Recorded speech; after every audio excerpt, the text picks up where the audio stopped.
California's rugged and scenic northwestern corner is the beginning of the great Pacific Northwest. Spectacular mountains and twisting rivers create a region of untamed and primitive beauty. In 1849, a member of the first expedition into the North Coastal Mountains reported, "As I gazed upon the wild and rugged country spread out before us, a feeling of dread came over me. I could hardly restrain from giving expression to feelings of doubt as to the result of the expedition." But because of that expedition and others that followed, the area was gradually opened by roads that followed the path of the river. Even today, the redwood country remains much the same as it was years ago. It is more populated, but outside the small townships and on either side of the modern highways that serve the area, the course of nature is the law that governs much of the land, and the forests and waters. Wintry storms that sweep in from the Pacific and dump heavy rains on California's northwest sector create a forest condition that has spawned great stands of fir and redwood timber. It was the presence of timber in vast quantities that spurred the development of California's important lumber industry and opened the area to settlement. Today, lumber accounts for as much as 70% of the economy of some Northwest counties, and the world's only source of redwood is found here. The combination of forests, rivers, and streams, and an abundance of wildlife make the area one of the world's most beautiful natural preserves.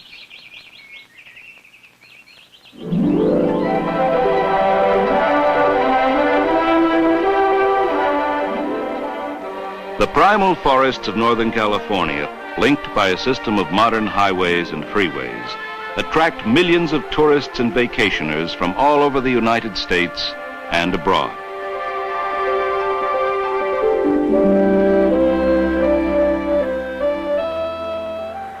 The same combination of ocean air and mountainous terrain that has produced the redwood and fir has also created the crooked, winding rivers named Eel, Klamath, Mad, Trinity, Smith, and Van Dusen. The near-constant veil of Pacific fog hangs wet and heavy in the river canyons, and the long, humid season of rain that soaks the valleys make Northwest California phenomenally fertile. Soft, green valleys make ideal grazing lands that rarely suffer from drought. But the abundance of rain and the constant threat of excessive rain, saturated slopes, and inadequate flood control facilities leave the coastal regions almost defenseless against quick and widespread flooding. In December of 1964, just at Christmas time, a continuous rainfall saturated the Coast Range and the Klamath Mountains.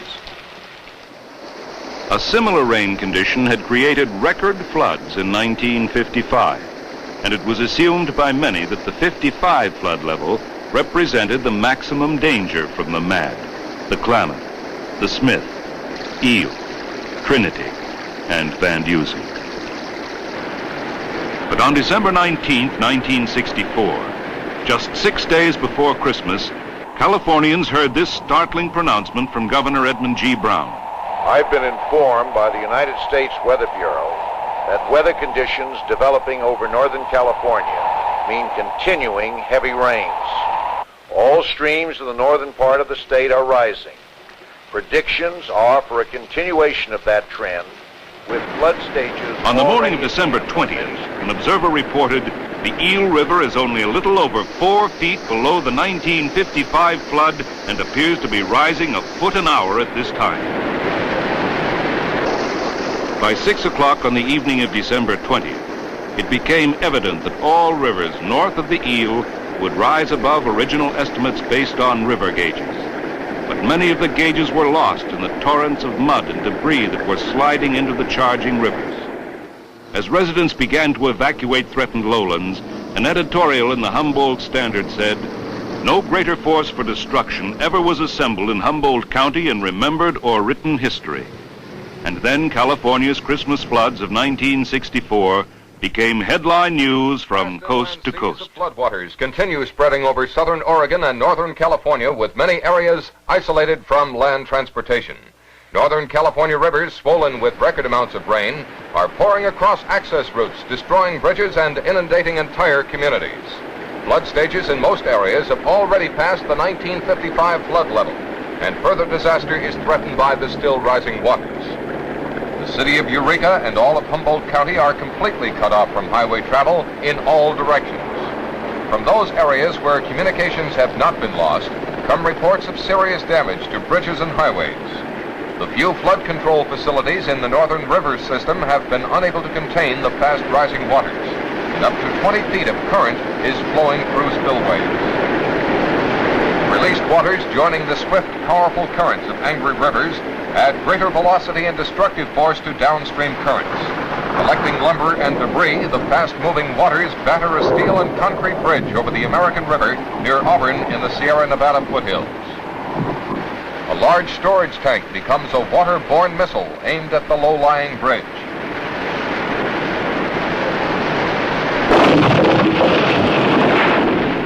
In an extremely rare incident, cameramen from television station KCRA in Sacramento filmed the destruction of a bridge resulting from the collapse of an unfinished dam. As the river rises and gains velocity, tons of debris are slammed against the bridge, and the crack between bridge and highway widens.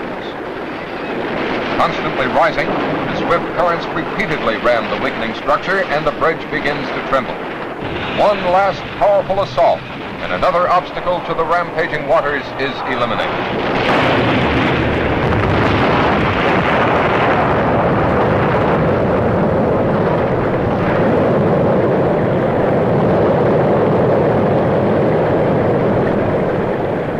A bridge that had taken many months to construct is lost in a matter of minutes.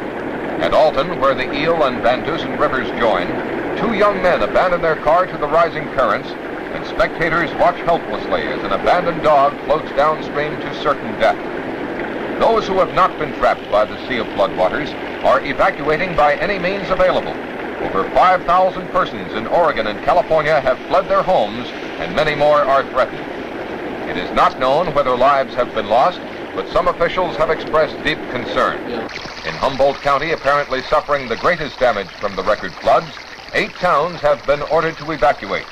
Many towns are already partially underwater, and damage to farm and dairy lands is reported to be severe. The 4 counties of Del Norte, Shasta, Humboldt, and Mendocino have already been declared disaster areas by Governor Brown. Units of the National Guard and the Army Corps of Engineers have moved evacuees to 4 emergency centers set up in Humboldt County.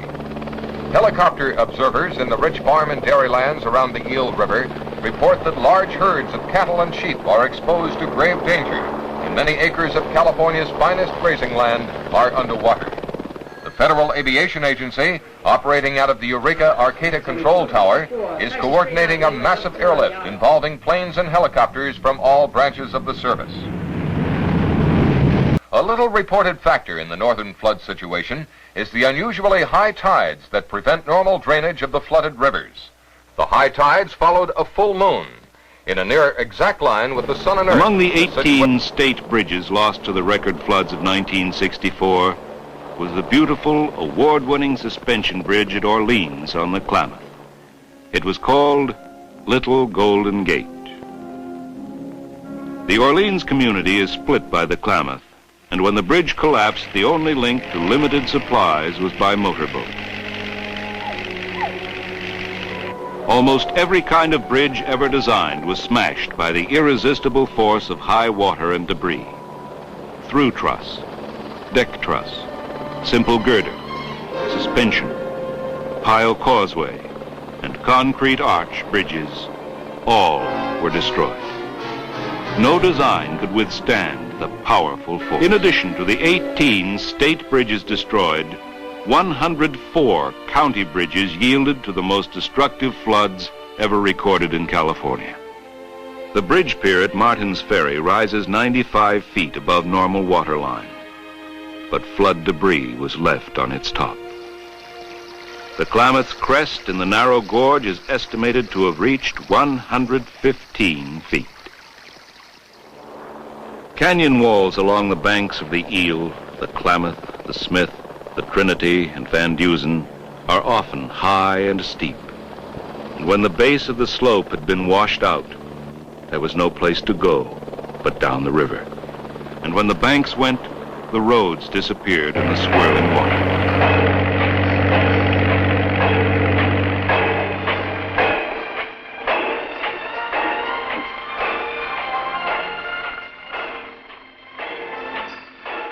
It would be a long and tough fight. But this land of poetic beauty and extraordinary fertility will survive the great Christmas floods of 1964. For in the devastation, there remained confidence.